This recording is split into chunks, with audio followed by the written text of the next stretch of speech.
All right, here we go. Here we go. Here we go. Hey, yo, what it is and what's good, y'all? Welcome back to 280 Plus, the social media podcast where I take the conversations off the timeline and go beyond the tweets. I'm your host, Los Def, and I'm back here for episode 192 of the platform. 192, man. We staying consistent. We doing what we got to do. If you are brand new to the channel, please hit that like button for the algorithms. Hit that subscribe button. Make sure you hit that bell for notifications. If you want to join the conversation, leave a comment below.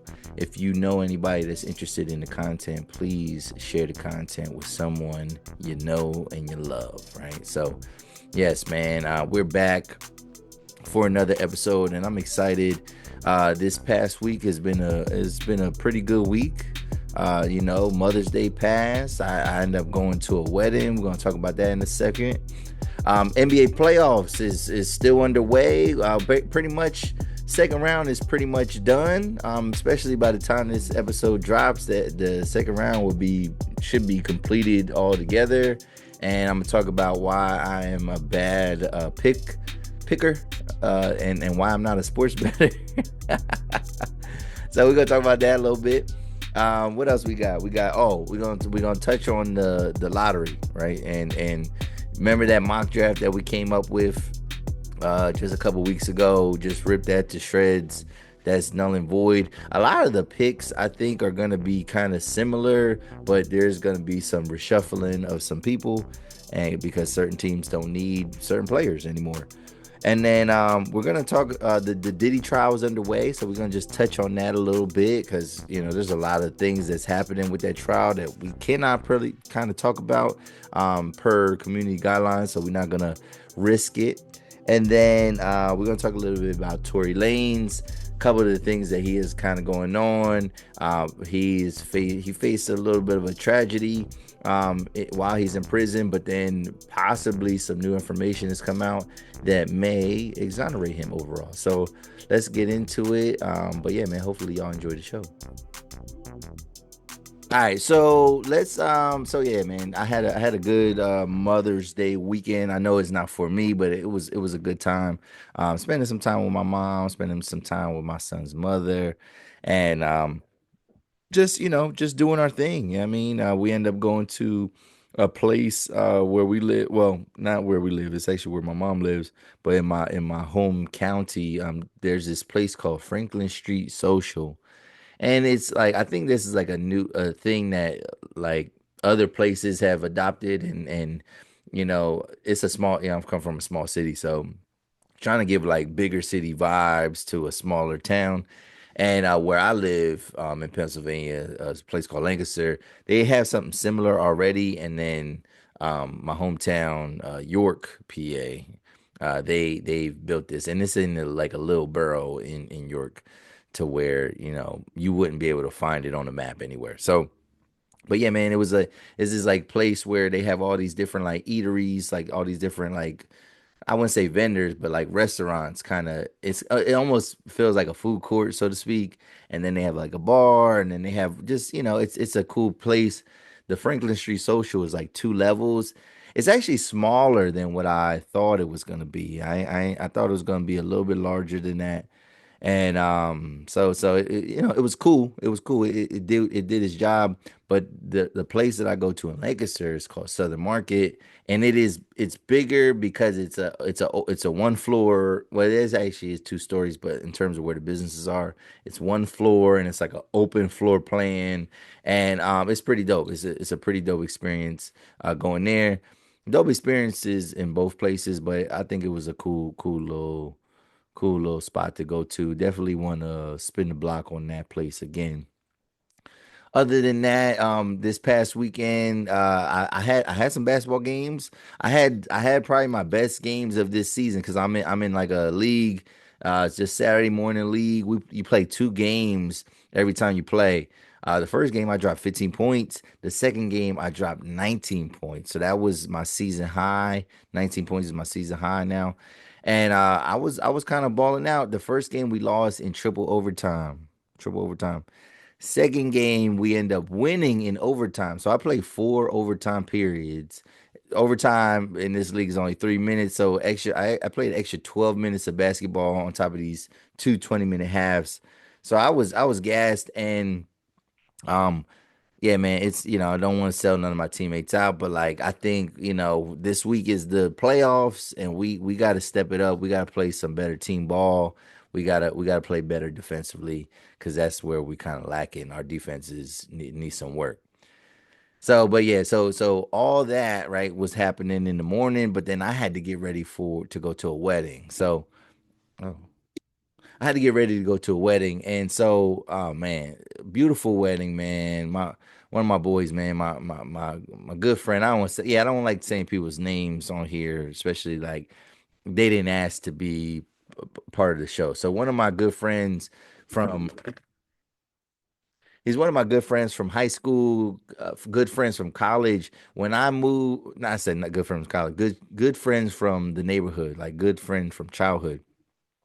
So there was a time when I moved to a certain part of town. I moved to the east side of town, where I'm from, and he was one of the first people that I met. Like he was early on. And so he's been my friend since about seventh grade. And I have other friends that have been married for a while. I have two friends that have been married for a while, and one thing I'd say I got to commend these guys is that these guys have always been the other two guys that got married. They've always been like I would say like model, quote unquote model citizens, and like very one track minded and not in a bad way. It's just like they've always made decisions and just stuck to it. You know what I mean? When it came to women, when it came to careers, when it came to going to school, picking schools, just everything. Like really well grounded. These two guys, they don't really be outside like that. They really kind of they are the introverts of the group, so to speak. And so seeing them be married for over a decade, it's like it's something to aspire to be. It's something to aspire to achieve. But I ain't gonna lie, like even though I think you need your friends like for a man, I think it's important that you see your friends get married and to be happily married. And I think that's gonna be what entices you to like probably also tie the knot with somebody. So obviously I'm not a married man. I'm 37 years old. Some people might think like, "Damn, man, what you waiting for?" Life be lifing. You know what I'm saying? And it is what it is. Everybody ain't, somebody else's story is not necessarily my story.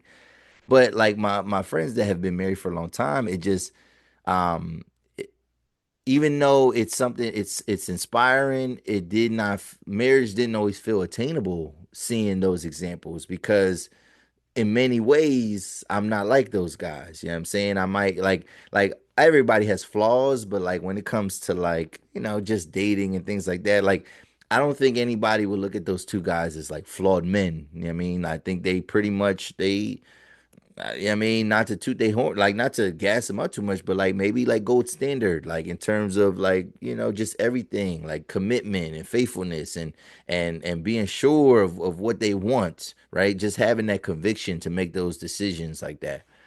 For me, and mind you, both of these guys did grow up in two-parent households, right? And parents were married and things like that. So for them, maybe it was just something that they were supposed to do.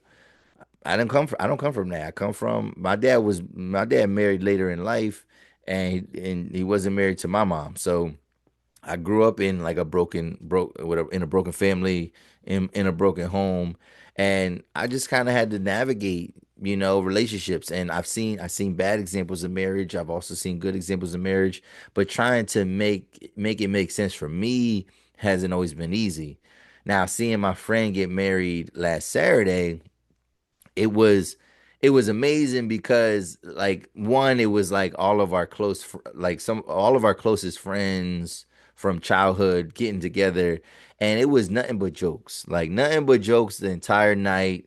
We was bugging on a lot of different things. One of our friends, he ended up being the speaker. He ended up having to speak, just had us laughing. People were saying that they had trouble recording footage because in the background you could hear us making jokes. Like we was bidding. Like we like all day we was bidding on our friend. Our friend, he went up there, he had a hat on for his wedding, like a like a fedora. But Bruss was saying that he looked like Neo and looked like he was about to just like take the hat off and break out in song and dance and stuff like that. So it was just funny. We just had a lot of moments, a lot of insider jokes, a lot of like classics that we were just kind of reliving.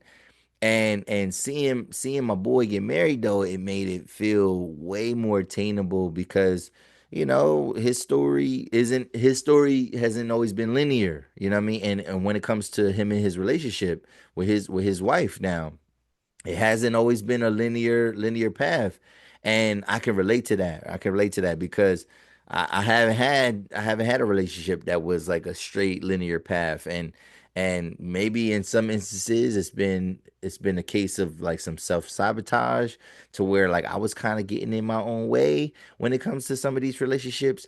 But it just it just I think there was always something in my head that was just like, yo, you know what I mean? Like it's gonna click one day. It's gonna click. I was just banking for it to click. And I think over the years I would say my feelings for marriage have definitely evolved. And I'm gonna give a lot of credit to people like Kevin Samuels. You know what I'm saying? And hearing him and hearing like just his teachings and just his ideology, it made marriage make sense, like the way he was talking about marriage and like just the elevation of life. And like I'm not a businessman per se, but just understanding how like, bro, like marriage is where is it is something that you want to achieve, especially when you're in relationships. Like it's no, and you have when you have children and things like that, it's like you don't want to constantly be having kids to different women. And if you do have kids with different women, hopefully at some point you marry one of those women, and like you not just you can't just be out here playing the field.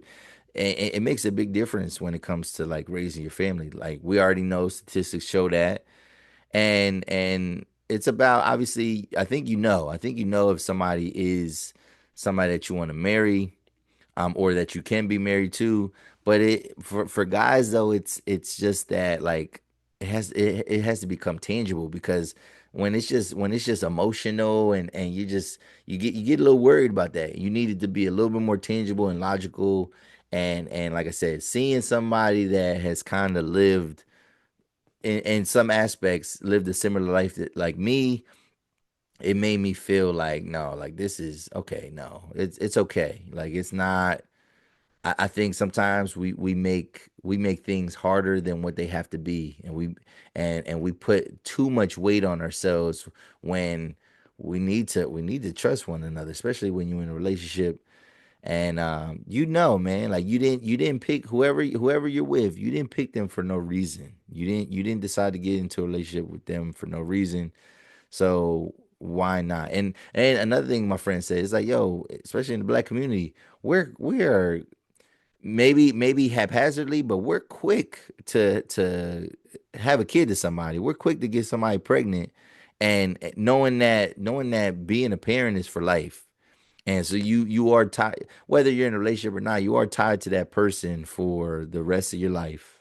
Rest of your life. You don't have to be with that person for the rest of life, but you're tied to that person for the rest of your life. But we get scared about marriage, and at the end of the day, it's like if it don't work out, you can exit a marriage. If it don't work out with you in a person, you still gotta be responsible as a parent at some point in time. I mean, there are ways to kind of get out of that, but those things are controversial. Obviously, there's a lot of ways of getting out of being a parent, but those are controversial. Divorce is definitely frowned upon. Is definitely not something that I would not get married with the intention of like looking out for a divorce. But we know it happens, but that's not as socially unacceptable as like not being a parent. If a marriage doesn't work, you get a divorce, it happens. But So yeah, definitely a lot of perspective this past weekend. So I feel good, man, about certain things that are going on in my life, and I just can't wait. I just can't wait for the future and for things to play out. So so yeah, that was my weekend and everything that went on with that. All right, so first thing we are going to talk about is there was a big business acquisition in the world of sneakers, right? Y'all know I like sneakers. I would say I'm a semi-retired sneakerhead, semi-retired because I don't fish for the release. I just know a lot about sneakers. I know a lot about styles of sneakers and what's in, what's not in, what looks good, what's not good, all that, right? And I think I've always kind of been that way when it comes to sneakers. I've always been pretty knowledgeable, but like it was in probably like 2012, 2013 is when I started a career, and then I had more money than I've ever had in my life. And so I feel like in that period of my life I was like making up for lost time, and I was at least every month I was getting a new, every month, every other month I was looking at what was the new release, what can I get.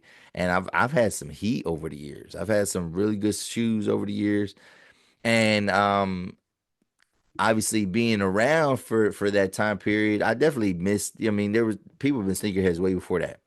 So about like I said, 12. Well, I guess it's more like, yeah. I said 2012, 2013. So yeah, we're talking about 12, 13 years ago. The sneaker game was a little bit different. There was raffles and everything. You had to, or you could wait in line, you could camp out, and but then what's happened in the last like 5, 6 years has been the growth of the resale market. And it is, I would say shoes are obviously selling. Like shoes are definitely selling, and people are getting their money, but the resale game has kind of disenchanted people that like me who um you're not getting all the releases, and then you're finding out all these resellers are getting everything. And then what they did was they drove up the price. And so like, you want a retro pair of Jordans, if unless you're getting a retail, which many instances you're probably not, you're paying $250. And that's cool and all, but like how many times can you swing that in a year? It's not the most money, but it's still a substantial amount. So as the sneaker game has been evolving, and we see these sneaker stores, there has been a lot of reports though. Like, so obviously sneakers are selling, especially the popular ones. But what was happening was like with places like Foot Locker, they were concerned about the viability of Foot Locker, and Foot Locker started to scale back. They started to scale back some things. They have reports in the times that I've had this podcast, so the last 4 years, they've had talks about scaling back the kind of inventory that they're going to have in these Foot Locker stores, and nobody really knew what that meant or what that's going to look like.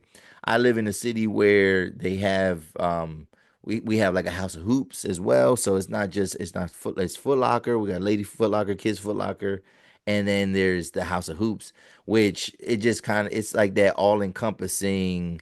That's where you get like the exclusive like basketball shoes and things like that. But so live in a decent market. The problem is with Foot Lockers is that it's a mall store, and we all know that malls are dying, right? Malls around the country are dying. Where I live, there's a great mall. Where I live is probably the best mall in my vicinity. I mean, I told y'all before, I live in the Susquehanna Valley, which that comprises of like it comprises of three cities, Lancaster, York, and Harrisburg. And so like in that area, right, in Susquehanna Valley, central Pennsylvania, the Park City is probably the best mall that there is. The next best mall probably isn't until you get to King of Prussia in Philly, and then you get to Fashion District Mall in the city and stuff like that. So always lived in a decent area, but my thing was I always felt like, yo, like Foot Locker, like, because one thing I've never seen before, and I'm not saying they don't exist, but I've never seen a standalone Foot Locker store. And I thought that that's where they needed to kind of head into. They needed to head into those things, and I felt like they would get more sales. If it was just a standalone Foot Locker store. So that don't really exist. So not really understanding or seeing where they're gonna go, because other sneaker stores and franchises have failed and gone under finish line. At least where I'm at, does not exist anymore. It now it's JD Sports. I think maybe the finish line just changed into JD's, or is finish line pretty much done everywhere. Champ Sports is kind of on the way out. That's kind of like a little brother of Foot Locker. Actually, they're related. At least they were for some time. And then there was a place called Sneaker Villa, which has changed its name to DTLR. And that's something that's kind of like a Pennsylvania. At least it started in Pennsylvania, and that's kind of like a regional, sneaker store. But again, there are some standalone stores, but it mostly exists in malls. So what just happened was that Dick's Sporting Goods has agreed to buy out Foot Locker for $2.4 billion. Now that I say it out loud, that's not a lot of money. That's not a lot of like that's not a lot to acquire a brand like Foot Locker, especially when you think about like, there's sports teams that are, worth a lot more than that. So it's like, all right. And Foot Locker is for everybody. It's not for, everybody needs footwear. So it's kind of strange. 2.4 billion, that's a lot of money, but it's not that much when you think about how long a company like Foot Locker has been around. So Dick's Sporting Goods has agreed to buy it for 2.4 million. And fortunately, what reports are saying is that they are gonna keep Foot Lockers around. So Foot Lockers aren't gonna automatically turn into Dick's Sporting Goods. And for the sake of this conversation, instead of saying Dick's every other line, I'm gonna just call it DSG. So that and so y'all know what it stands for.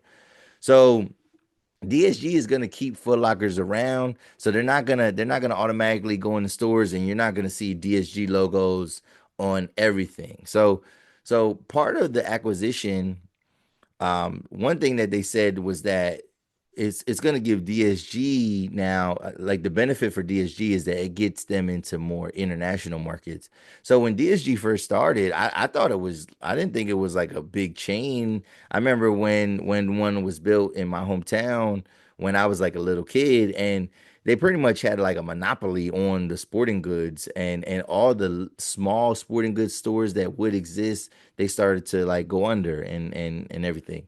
So so DSG is where you can get that's where you got your cleats whenever you play football or soccer or anything like that. That's where you got your baseball bats. That's where you got your new basketball. That's where you would get your workout equipment and things like that. Any type of thing that has to do with sports, it was like, DSG is like the Walmart of sporting goods. And so like departments in those in department stores were kind of like, phasing stuff out, getting smaller. And it is what it is. DSG always sold sneakers, and they always sold, I guess, decent sneakers. Like they didn't like they had all the major brands, but that wasn't the first place you would think to go. Now, when in the advent of all the sneaker game going crazy, and not knowing the certainty of sneakers or sneaker stores, quietly, DSG has become like a premier location to actually buy all your basketball sneakers and all your sneakers. And I only realized that probably like it was like a year or two ago, and I was going to get myself some basketball sneakers. And I think matter of fact, it was last year. It was when I was going to get my son some cleats. And I have not bought any footwear from DSG in a long time. And so I go in there and I realize like, oh, they are doing this right. So like when you go into a DSG and you're looking for sneakers, They do the good thing of they do the best thing of like they have the players highlighted, right? And they'll have like some type of poster or some type of like wall fixture or something like that with a picture of the player, and like whose sneakers are who. So like that's how you there's that section in there where like you have all the player sneakers, and like that's what people want. People want the player sneakers, but then they want to be able to easily identify them. They don't want to have to guess and be like, "Oh, is that a Jason Tatum? Is that a Sabrina? Is that a Kyrie? Is that obviously certain brands are stick out, but like there's a lot of players that have sneakers nowadays that you may not always realize, and so they do a good job of like kind of marketing that.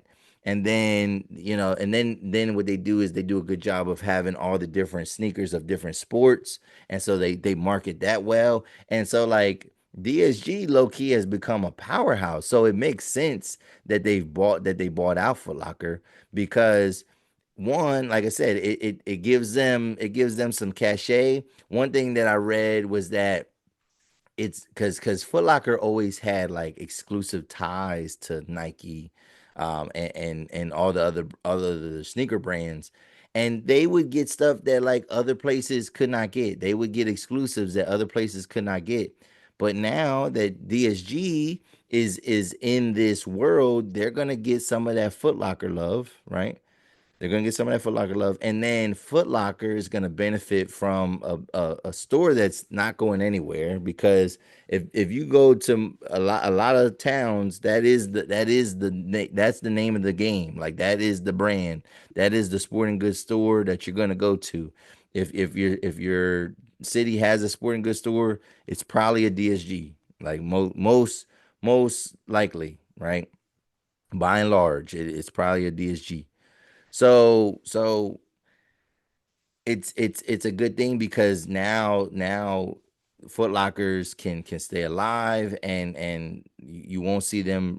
They probably won't go under anytime soon. Hopefully not too much changes, and like I said, they do need to keep the brand of Foot Locker because Foot Locker is such a big international brand, and it's recognizable. Even though there are a lot of people in the sports know to go to DSG, it's still not known primarily by the mass. It's by the masses. It's not known as the premier sneaker location. So I think it does the best of both worlds. But hopefully, I mean, the deal goes through, and then I think, and barring that, maintaining that the deal goes through. I think we're not going to start seeing changes until late in 2025. So but yeah, it's exciting. What do you think? What do you think about DSG buying a Foot Locker? Do you think it's gonna hurt the Foot Locker business, or do you think it only stands to make more money for the company? What do you think? Leave a comment below. Leave a comment below. And again, share the content for any sneakerheads that you know. And I want to hear their opinions. What do you guys think about that? All right. Moving on. Next topic. Next topic. Okay. Let's talk about the NBA. All right, because let's talk about the NBA lottery first. And remember, I made a mock draft. Well, I reported a mock draft that I liked because there was a lot of different mock drafts that had came out. And again, initial mock drafts, they're trash because there's so many things that can change. And I said that. I said that leading into this. I said, yeah, there's a chance that none of this stays in place and that everything about this changes. So yes, everything has changed, whatever. So they did the draft lottery, and let's see, let's see what the picks are. So so first off, we're gonna talk about the draft lottery. So the draft lottery, it's been around for since I was a kid. So I don't know when they decided to do that, but the lottery is a way they designed it as a way to prevent teams from tanking, right? From completely tanking and trying to get the number one pick every single year. So what they do is they were just awarding kind of like, and it's basically the bottom 14 teams get thrown into the lottery, and then it's not it is based on record who gets the best odds because like it's a lottery. So like basically, just say you played the Powerball. Well, the person that plays, multiple tickets, it has way better chance of winning than the person that plays one ticket, right? So let's look at it like that. So what the NBA lottery does is basically gives the weakest teams, they give them the most tickets. Now they're not guaranteed to get the first pick, but they are, a lot of times, they probably are going to get a really good pick. So they put the lottery in place to prevent tanking because I guess they feared that like, yo, this team they could be good one year, they have an injury. Just say like, all right, you got LeBron James, right, on your team. And y'all playoff team, your playoff contender. Well, LeBron is your team. He's out for the year, right? He's out for the year, and then you're the worst team in the NBA. And then automatically you get the first pick, but then now you get the best prospect available, but you still got LeBron on your team, right? So now you about to have this super team that you just drafted and built, right? It's gonna feel like it's like that's BS. So the lottery is like it tries not to award teams that are tanking, and you might have the worst record, but you might end up with the seventh pick. You might have the worst record, and you might end up with the 10th pick, right? Like so, it's stuff like that. You might end up with the third pick or fourth pick, but you might not get the number one. So that's what they do. And the reason and it for the most part it works. For the most part it works. Um, this year is kind of controversial and it's kind of wild what happened this year. And the reason why like other leagues don't do a lottery, like in particular the NFL, is because in the NFL, tanking does not benefit you at all. Tanking does not benefit you at all because in NFL, one player cannot solely change the fabric of your team.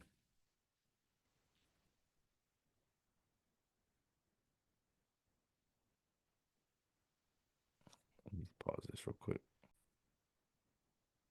So yeah, so one player cannot in football, one player cannot solely and fully change how good your team is, right? Because in football, if you're a badly run football team, if you're a badly coached football team, one player is not going to save you. Now in the NBA, it's a little bit different because one, everybody that's on the court has a chance to make an impact.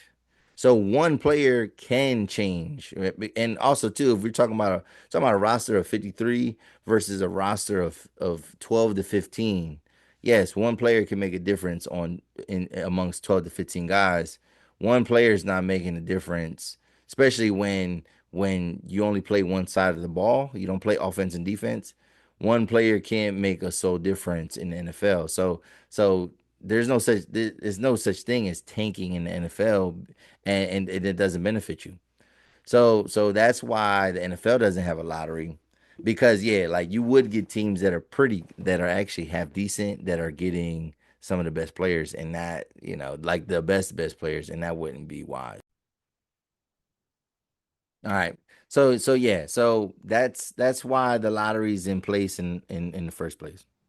So what they've done in the last couple years, I forget how long ago it was, they still felt that teams were tanking and hence like the Sixers, the 76ers and the process. And people accuse them of tanking and trying to get these high picks, and they were getting high picks a lot. Like they might not have always they got the number one a couple times and they blew it and they effed it up. um, but they were still getting all these high draft picks, and we learned that the process ultimately did not work. It was kind of exciting when they would get a good guy, and they would be there, but like ultimately the process didn't work. So what they did was they lessened the odds of those like bottom four teams, bottom three teams from getting the best picks. So they made their odds even worse. They made their odds even worse. So the craziest thing happened, right? So I'm gonna go in reverse order. I'm gonna go in reverse order of what the draft lottery ended up being because I predicted that our guy Cooper Flag would go number one to the Utah Jazz. but I'm gonna go in reverse order and tell you who's picking where. So pick number 14, and this team has two draft picks in the lottery. It's the San Antonio Spurs. Number 13 is the Atlanta Hawks. Number 12 is the Chicago Bulls. Number 11 is the Portland Trailblazers. Number 10 is the Houston Rockets. Number 9 is the Toronto Raptors. Number 8 Number 8 is the Brooklyn Nets. Number 7 is the New Orleans Pelicans. Number 6 is the Wizards, which, I mean, we know they're a dumpster fire team. Number 5 is the Utah Jazz. Again, the Utah Jazz, they actually have a good roster. They have a talented roster. We don't know if that roster can stay intact. They must have suffered some injuries, but there's no reason why they're not better. Number 4 is the Charlotte Hornets. Number 3 is the Sixers. Number 2 is the Spurs. And then you're thinking like, well, then who the heck is number 1? Bro. Number 1 is the Dallas Mavericks.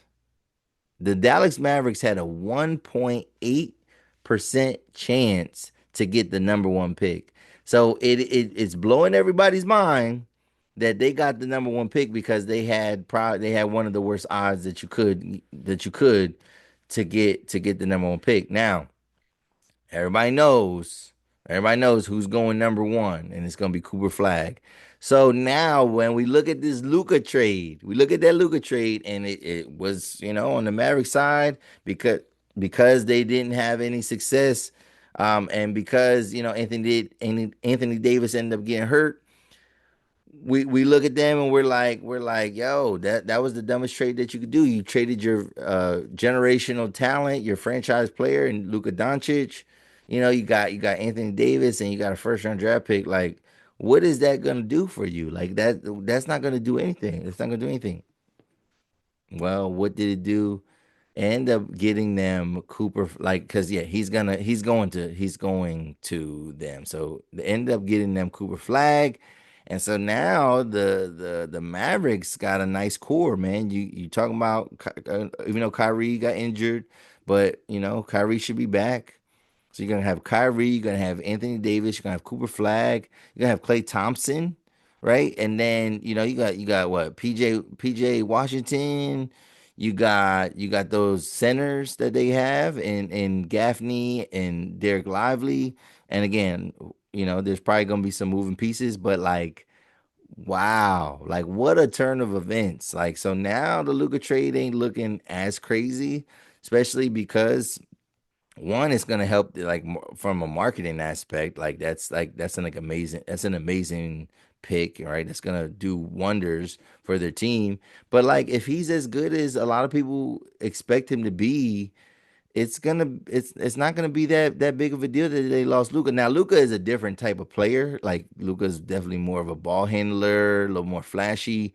But one thing I think you're never gonna hear rumors about Cooper Flag being overweight and not having work ethic, because that boy is a dog. Like that's one thing I say. He hustles out there. Like he works out there. And I think Cooper Flag he's done everything right in terms of just his work ethic and the way he plays the game. He doesn't seem to be like overly arrogant or anything like that, but he knows and realizes that he's nice and he could do a little bit of everything. And so yeah, man, that's a good pick. But now there's a obviously once something like this happens, people start doing their research, they start doing their digging, and they're looking at this as like maybe there is a draft lottery conspiracy, especially when a team trades a franchise level player, when they draft a franchise level player, and then they automatic like somehow some way they end up getting the first overall pick. So they dated this back to like when Chris Paul went to the Clippers. So that was a trade that kind of shook up the NBA.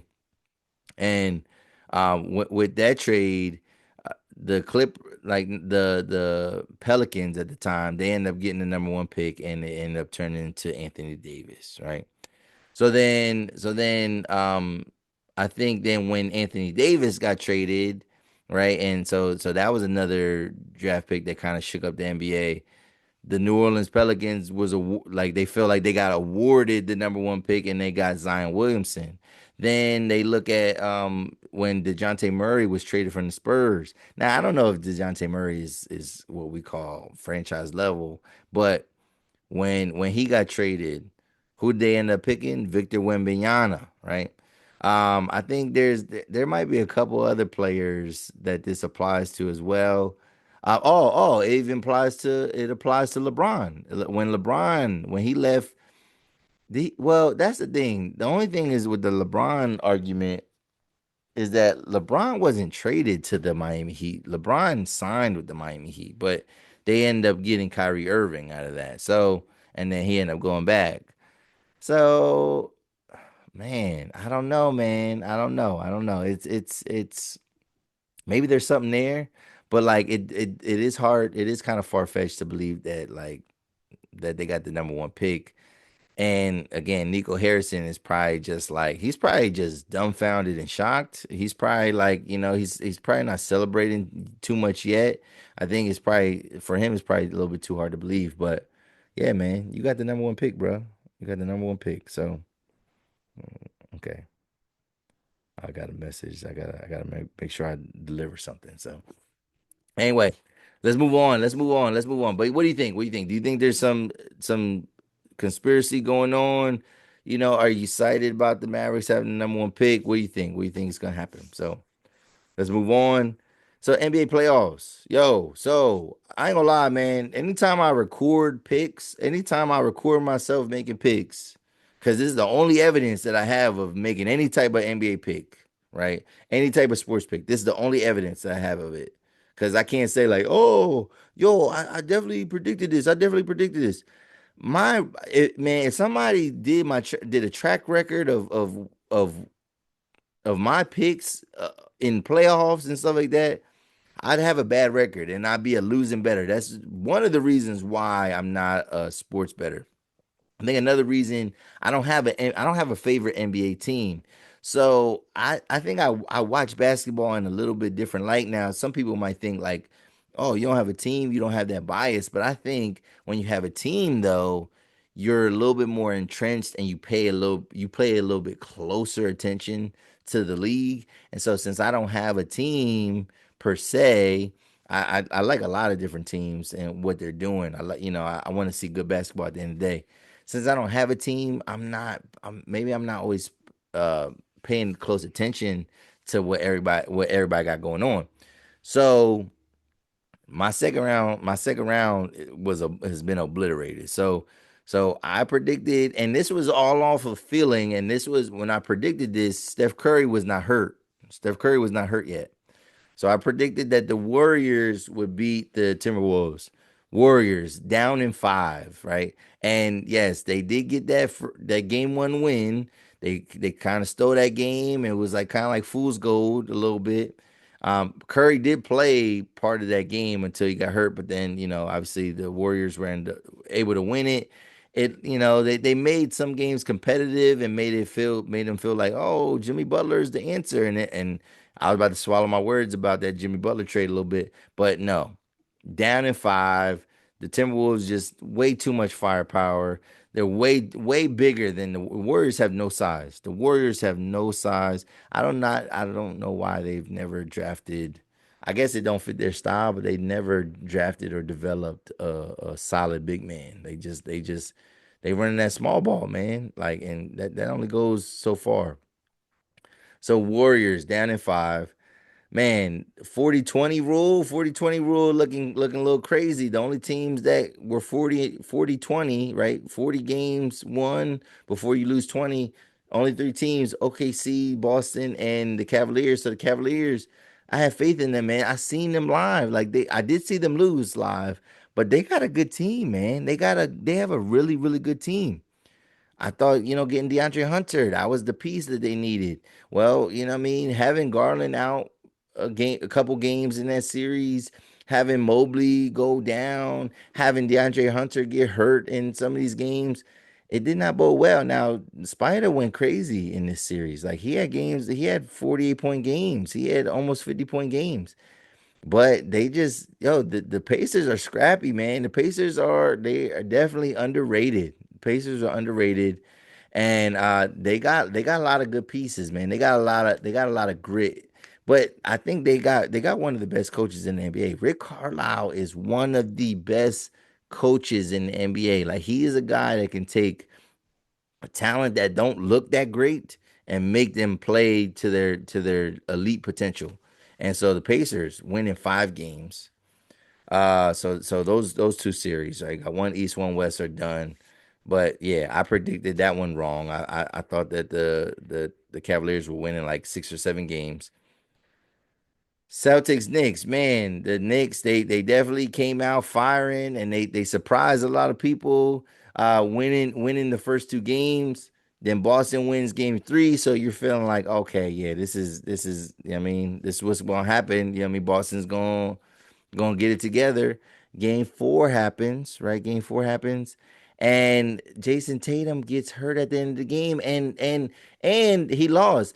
Even though people think like, oh well, he goes down with like 3.5 minutes left, 4 minutes left in the game, but they were down like 8 points, so they were already down. Once Tatum goes down, the game is pretty much over, and they can't overcome. But like it was the Celtics had a lead in that game as well. So the Celtics just been blowing leads, and they end up losing game 4. So they're down 3-1. On the other night, Wednesday night, they did win game 5. They did win game 5 in Boston. So now the series goes back to New York. And this is going to be the biggest game 6 in Madison Square Garden is the biggest New York Knicks game in the last 20, 25 years. Yeah, last 25 years. The biggest Knicks playoff game is game 6 at Madison Square Garden. And they're looking to close the amount.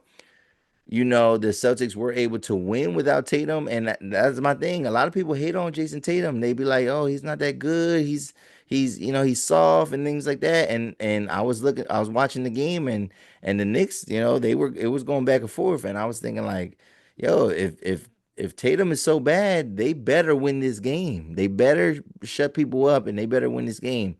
Well, they did win that game. Jalen Brown and Derek White combined for 60 points. So they did their thing, man, and finally put it together. They had a lot of good defense in this game. That's what they've been kind of missing. They've been kind of missing that defense. And then the best series so far, just in terms of competitiveness, has been the Nuggets and the Thunder. And that one has gone back and forth, back and forth, back and forth. Even the games themselves have been very back and forth. So OKC was able to win game 5, so they're up 3-2. But I did predict them to, I think I did predict them to win. I think that's the only team that I predicted to win that is on the right side of things so far. So game 6 will happen. Who knows? I mean, the Nuggets still got some firepower. They're still hungry. The Nuggets, if they want to make some real noise though, they gotta win this series. If because you have a short window of time to keep your teams together, that team is gonna get broke if they lose this year. I don't know what the contract situations are, but like teams like that get broken up all the time. Of course, you're gonna, I think they'll keep Murray and Jokic, but like guys like Porter, guys like Braun, you know, guys like what's Aaron Gordon. They just might not be part of the nucleus and core. So it remains to be seen what's gonna happen there. But yeah, but man, I ain't gonna lie. If it was the OKC versus Knicks finals, I wouldn't be mad. Like if that's where we got to. And I think those are the 2 best starting fives in the NBA right now. I mean, the Knicks starting five is deadly, bro. They are really, really that starting five is really good. The only problem with their starting five is the fact that they don't really have a bench, and that Thibodeau, their coach, could run them into the ground. So far, so good though. But Jalen Brunson, you always get worried about him getting hurt because of his size. He gets pummeled out there. So we'll see. But um, I think in this round, I think I only and it's not over yet. But like if I predicted OKC to win, then I would only have gotten one series right. The Knicks, I didn't care necessarily who won, but I did predict Boston will win. So we'll see. The Knicks still have to close it out. They still have to close it out. So we don't know what's going to necessarily happen yet, but they're right at the cusp. They're right at the cusp. What do you think of the playoffs so far? What do you think? Um, yeah, man, it's exciting, man. It's the best time of year, man. It's in sports, man, for sure, for sure. One of the best times because NFL playoffs, nothing beats the NFL playoffs. But still exciting. But yeah, my picks have been ass, um, and that's why I don't bet, man. I would lose a lot of money. I'd be a broke dude if I bet. But yeah, man, what do you think? What do you think about the playoffs so far? And overall, though, I gotta say that the second round has been a letdown. Second round has been a letdown. All right, moving on, moving on, moving on. Next topic, next topic. All right. So, and we're gonna be wrapping this up pretty soon here. So, as y'all know, and it's crazy because now that it came around, I remember the report saying that the Diddy trial was gonna start in May, and it's May, and the Diddy trial has started this week, and man, I knew a lot of stuff was gonna come out that we didn't know about, but the severity and like the degree of like of nastiness that was gonna come out in terms of the details, I did not sign up for that. I was not prepared for that.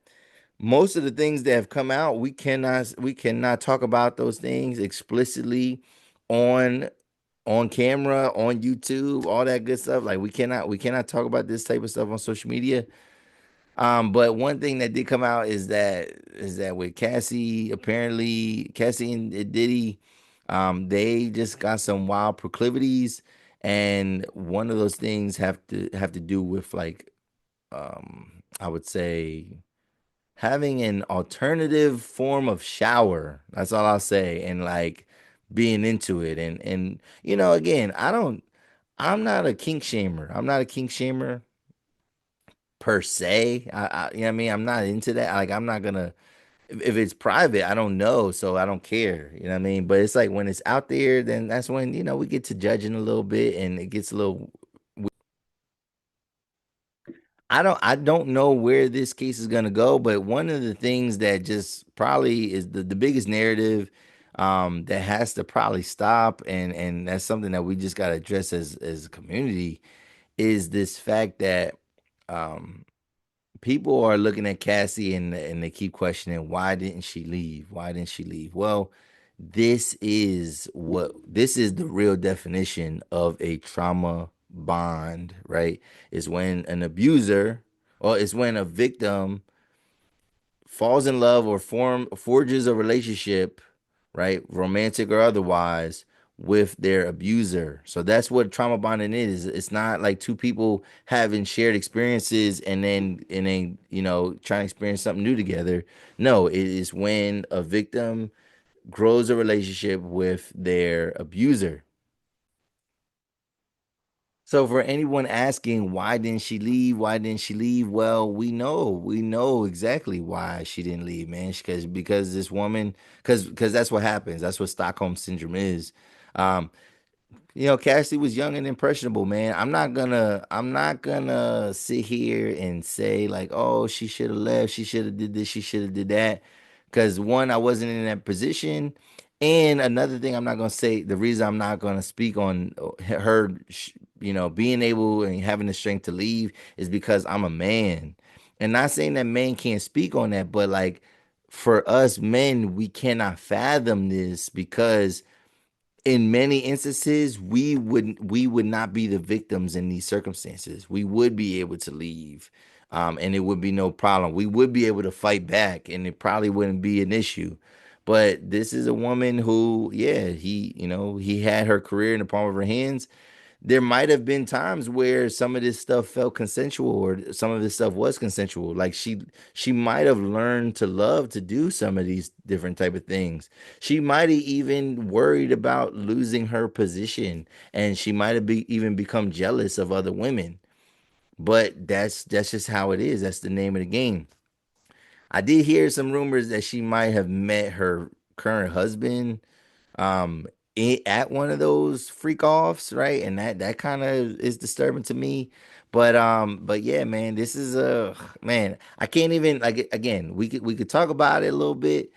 I got to do some my own research to kind of really sift through some of these details and facts and kind of uncover what we can and cannot talk about.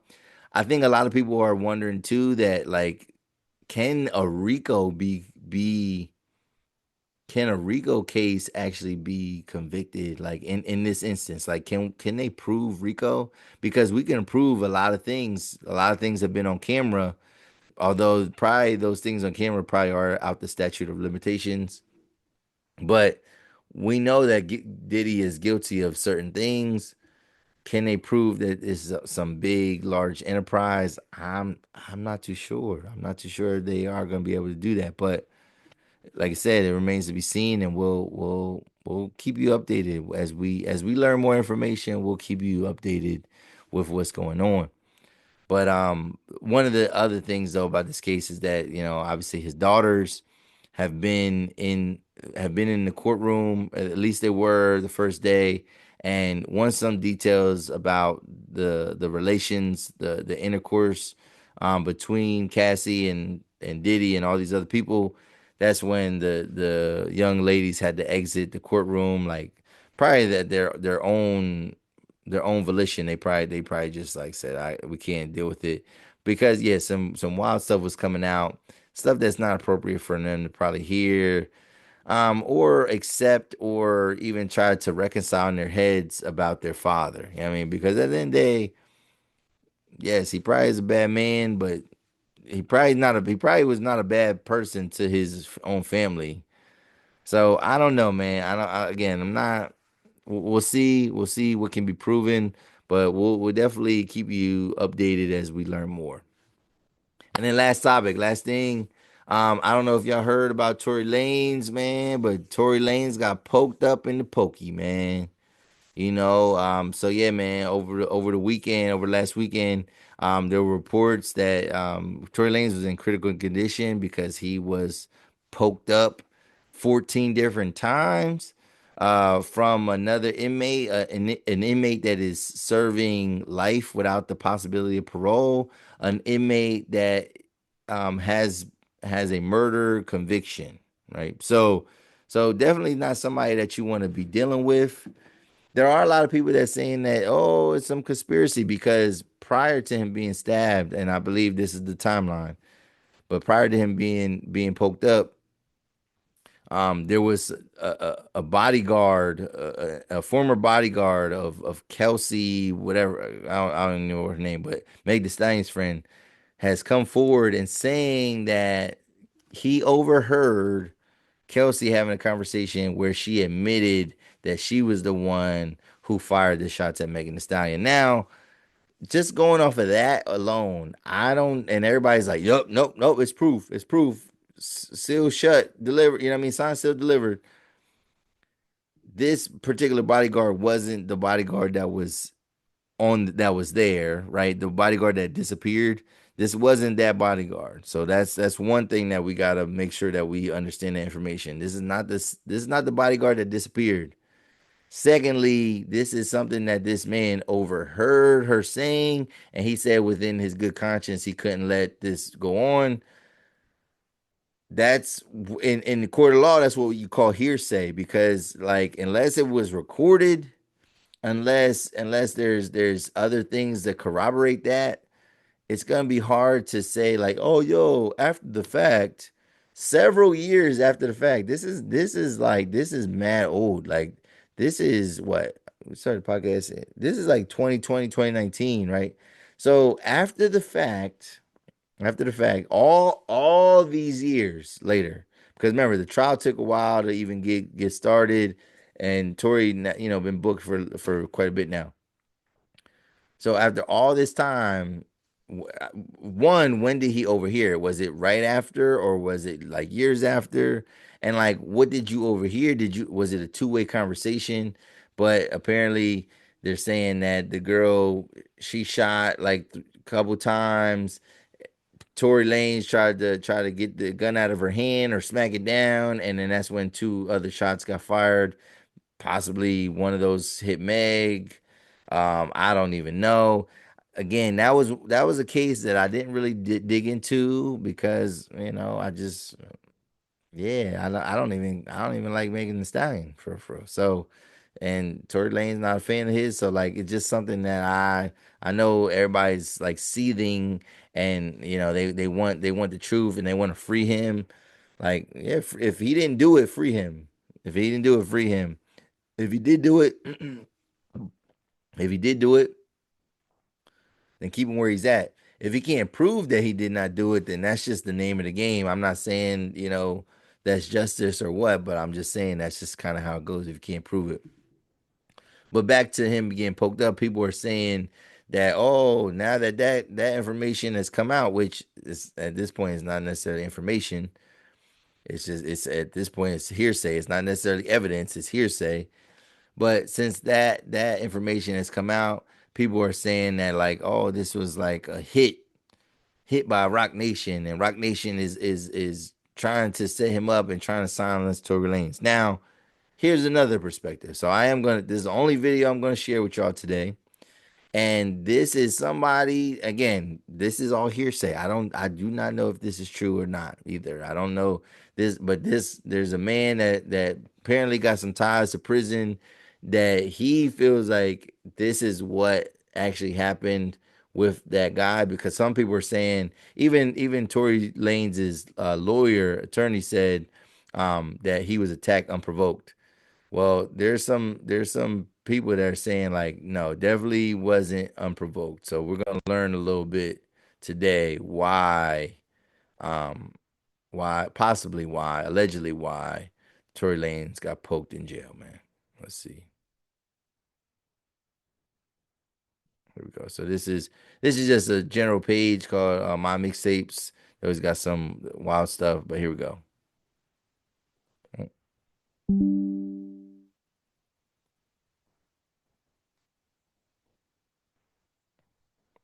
We're not getting it.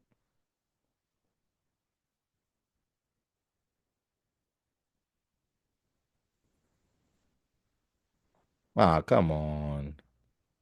They be doing this, bro. This is crazy.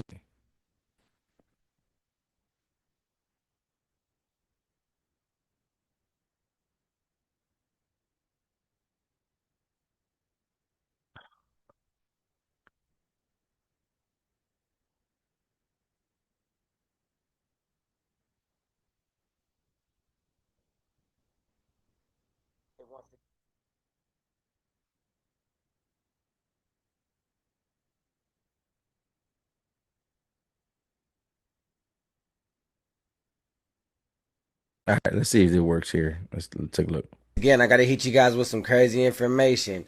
So I did a little digging, and this is about Tory Lanez. This is the person that stabbed him in Tehachapi State Prison, and I'll tell you guys why. Now, the video I did before was just saying that there was a false narrative going on about a Mexican trying to extort him and make him pay taxes, and everybody ran with that theory. I said no, it was personal. Now, if a Mexican was to do it, it was, yada, yada, yada. But the reason this took place is this dude was a nice guy, respectful inmate, got into a lot of trouble though. He stabbed a couple inmates in prison. He's doing life without the possibility of parole for 2 murders. And he was in education. He was working in the educational department, respectful, but he happened to be Tory Lane's neighbor. And at visit, he was flirtatious with his wife. And his wife immediately told her husband. They went back, got confrontational, and Tory Lanez was on the tier saying that he was gonna F his wife because she likes black dudes. That's what really happened. And I had to go do some digging. I had to go. People kept asking me to go look it up, and I made contact with Tehachapi State Prison to finally get the story down, because a lot of people kept saying it was black on black, that he tried to get a black DP'd and all that, and he was paying other people for protection to have other people hid and trying to be the shot caller on the yard. Then I heard Mexicans did it, and I was like, once again, I got to hit you guys with some crazy information. All right, so that's all we got. That's all we got so far. Again, I don't know who that man is, but that is a narrative that could be out there as well. That, to me, that makes more sense than some Rock Nation setup hit or something like that. It makes more sense because Tory Lanez is extremely arrogant, right? Extremely arrogant, extremely cocky, disrespectful. Like I've seen multiple instances of Tory Lanez just being disrespectful to other men to their face, right? And yeah, that's a man's responsibility to stand up for themselves and defend themselves, whatever it is, right? So I don't put that past Tory Lanez to flirt with another man's wife, right? And then that being the reason why you want to stab somebody 14 times, like yes, like I feel like that would be a plausible reason. One, because I don't have anything to lose. I'm in here for life. I'm in here for two. I've been convicted of two different murders, right? So I have nothing to lose. So what'd you say? You said my wife is gonna do what? You said my wife likes what? Right? You're saying that? Well, in my mind, and because I'm a lifer in prison, I have nothing to lose. I also don't have that much rationality. So I'm thinking like, yo, this guy could get out one day, right? And he could do that to my wife, right? Not saying that my wife ain't loyal, but like still, just like why are you disrespecting another man like that? Now again, do I know for sure that he did it? No, I don't know for sure. But does this make sense to me? Hell yeah, it makes sense. Hell yeah, it makes sense. And it almost I hate to justify and side with somebody that's a hardened criminal like this, but like that would make me crash out too if you talking that crazy and I have no access to know what the heck is going on. Shout out to the wife for being honest, but yeah, she might have got her husband or whatever, her man stuck in the hole for a couple months. I mean, after that incident. But fortunately, yeah, they say Tory Lanez is stable. He's stable. He's alive. And it looks like he's gonna survive. It probably, when you think it probably wasn't a knife. It probably was just some, shiv, some shank that, but still, 14 times. That's an attack. That's an attack. And I couldn't go to prison, man. That's all I gotta say. I just know prison is not for me. Prison would never be for me, and I don't foresee myself being in any situation like that. And then if I was, I don't think I would say anything about any other man's wife that's in there, especially dudes that if I don't know they sent, especially a guy that don't got nothing to lose. What do I got? It does me no good to disrespect anybody in there, but. I don't know, man. Tory sometimes think he above the law, man. So who knows? Who knows? But yeah, man. Yeah, man. Wrapping this up, man. What'd you think about this week's episode? So we talked about the NBA playoffs so far. Talked about the lottery. We talked about what did we talk about? Talked about Tory Lanez. Talked a little bit about the Diddy trial, and then. Yeah. The wedding vibes and how it's kind of changed my outlook on certain things, and Foot Locker being acquired by DSG, also known as Dick's Sporting Goods. What do you think, man? What do you think? Again, if you're still watching, I need you to hit that like button, hit that subscribe button, help the algorithm out, help us grow this channel. As you notice, I've been trying to put out more short form, I would say medium form content. So shorts, I don't know, I don't even know the formula. I used to know what it took to make a good short. I don't even know anymore. Shorts are they kind of elusive to me right now. But I'm trying to put out a little bit more content that's like not the full episode, but like maybe portions of these episodes. Trying to put those out so that just easily digestible. My boy Levi, shout out to Levi, man. He is a part of the YouTube monetization program, the partner program, and so he just and I seen certain things that he's been doing, and it's making me want to step up my game. So like you're gonna be hit with a lot more of that type of stuff. But yeah, man. Hopefully you enjoyed the show. Keep supporting the platform. And this is episode 192 of the 280 Plus podcast, y'all. I'm your host, Slow Steph, and I'm out, y'all. Peace. Recording stopped. Right. That's what I'm about to hear in a second.